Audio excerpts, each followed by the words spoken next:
ನಮಸ್ಕಾರ ವೀಕ್ಷಕರೇ, ಅಗ್ನಿ ಸಾಕ್ಷಿ ಕನ್ನಡ ಸೀರಿಯಲ್ದು ಇವತ್ತಿನ ಅಪ್ಡೇಟ್ಸ್ ಏನು ಅಂತ ನೋಡೋಣ. ಈ ಸೀರಿಯಲ್ ಇಷ್ಟ ಆದರೆ ಎಸ್ ಅಂತ ಕಮೆಂಟ್ ಮಾಡಿ. ಫಸ್ಟ್ ಸೀನಲ್ಲಿ ಅಗ್ನಿ ಟೆನ್ಷನ್ ಮಾಡ್ಕೊಂಡು ನಿಂತಿರ್ತಾನೆ. ಮನೀಶ್ ಅಗ್ನಿ ಜೊತೆ ಮಾತಾಡೋಕ್ಕೆ ಅಂತ ಬರ್ತಾನೆ. ಅಗ್ನಿ ಬೈತಾನೆ. ಅಗ್ನಿಗೆ ರಿಗ್ರೆಟ್ ಆಗ್ತಿರುತ್ತೆ. ಅದಿತಿ ಬಂದು ಅಗ್ನಿಗೆ ಸಮಾಧಾನ ಮಾಡ್ತಾಳೆ. ಅರವಿಂದ್ಗೆ ಮೈನರ್ ಅಟ್ಯಾಕ್ ಆಗಿರೋದು, ಇವಾಗ ಹುಷಾರಾಗಿದ್ದಾರೆ ಅಂತ ಡಾಕ್ಟರ್ ಹೇಳ್ತಾರೆ.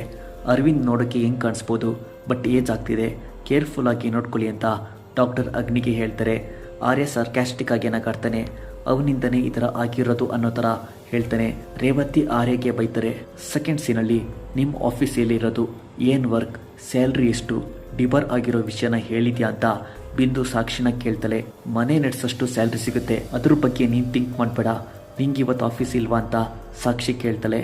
ಈ ಸೈಕಲ್ ಗ್ಯಾಪಲ್ಲಿ ಸಾಕ್ಷಿ ಬ್ಯಾಗಿಂದ ID ಕಾರ್ಡ್ ತೆಗಿಯೋಕ್ಕೆ ಟ್ರೈ ಮಾಡ್ತಾಳೆ ಬಿಂದು. ಅಷ್ಟರಲ್ಲಿ ಭೂಮಿ ಬಂದು ಬಿಂದುಗೆ ಬೈತಾಳೆ. ಥರ್ಡ್ ಸೀನಲ್ಲಿ ಅರವಿಂದ್ಗೆ ಈ ಥರ ಆಗೋದಕ್ಕೆ ನ್ಯೂ PA ರೀಸನ್. ಈಗಲೇ ಸಾಕ್ಷಿನ ಜಾಬಿಂದ ಟರ್ಮಿನೇಟ್ ಮಾಡಿ ಅಂತ HR ಗೆ ಇನ್ಫಾರ್ಮ್ ಮಾಡ್ತೀನಿ ಅಂತ ಮಲ್ಲಿಕಾ ಅರವಿಂದ್ ಮುಂದೆ HR ಗೆ ಫೋನ್ ಮಾಡಿ ಹೇಳ್ತಾಳೆ. ಅರವಿಂದ್ಗೆ ಸಿಟ್ಟು ಬರ್ತಿರುತ್ತೆ. ಫೋರ್ತ್ ಸೀನಲ್ಲಿ ಸಾಕ್ಷಿ ಆಫೀಸ್ಗೆ ಹೋದಾಗ ಮಲ್ಲಿಕಾ PA ಸಾಕ್ಷಿಗೆ ಟಾಂಟ್ ಮಾಡ್ತಾಳೆ.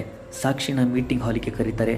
ಬಂದಿರೋ 2 ಡೇಸಲ್ಲಿ ಕಂಪ್ನಿಗೆ ಪ್ರಾಫಿಟ್ ತಂದಿದ್ಯಾ, ಬಟ್ ಇವಾಗ ಟರ್ಮಿನೇಟ್ ಆಗ್ತಿದ್ಯಾ ಅಂತ ಹೇಳ್ತಾರೆ. ಸಾಕ್ಷಿಗೆ ಶಾಕ್ ಆಗುತ್ತೆ. ಫಿಫ್ತ್ ಸೀನಲ್ಲಿ HR ಗೆ ಫೋನ್ ಮಾಡಿಕೊಡು ಅಂತ ಅರವಿಂದ್ ಮಲ್ಲಿಕಾಗೆ ಬೈತಾರೆ. ಸಾಕ್ಷಿನ ಜಾಬಿಂದ ತೆಗಿಬಾರ್ದು, ಇವಾಗಲೇ ಕಂಪ್ನಿ ಕಾರಲ್ಲಿ ಸಾಕ್ಷಿನ ಹಾಸ್ಪಿಟಲ್ಗೆ ಕಳಿಸಿ ಅಂತ ಅರವಿಂದ್ ಹೇಳ್ತಾರೆ. ಮಲ್ಲಿಕಾಗೆ ಶಾಕ್ ಆಗುತ್ತೆ. ಅಗ್ನಿ ಸಿಟ್ ಮಾಡ್ಕೊಂಡು ಹೊರಗೆ ಬರ್ತಾನೆ. ಸಾಕ್ಷಿನೂ ಹಾಸ್ಪಿಟಲ್ ಹತ್ರ ಬರ್ತಾಳೆ. ಅಪ್ಕಮಿಂಗ್ ಸೀನ್ ಸಖತ್ ಇಂಟ್ರೆಸ್ಟಿಂಗ್ ಇದೆ. ಇದೇ ಥರದ ಅಪ್ಡೇಟ್ಸ್ಗೆ ಈ ಚಾನಲ್ ಸಬ್ಸ್ಕ್ರೈಬ್ ಮಾಡಿ. ನಮಸ್ಕಾರ.